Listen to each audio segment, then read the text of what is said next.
5:45 वाजेला झाली असेल सकाळी. बर. आणि काही कशामुळे काहीच सांगू शकत नाही आपण.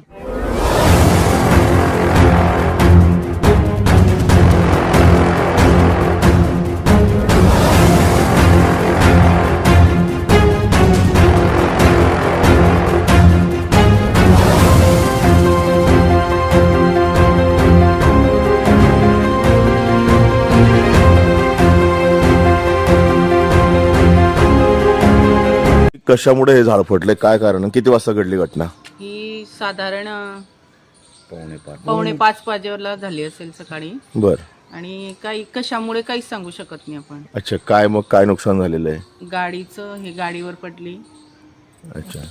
आणि इथं सध्या लाईट वगैरे बंद आहे का? हो, लाईट सगळे तेव्हाच बंद झालं. स्पार्किंग झालं खूप जोरात. स्पार्किंग. हा. आमच्या घराकडे बी म्हणजे स्पार्किंग इतकं जोरात होतं की खूपच.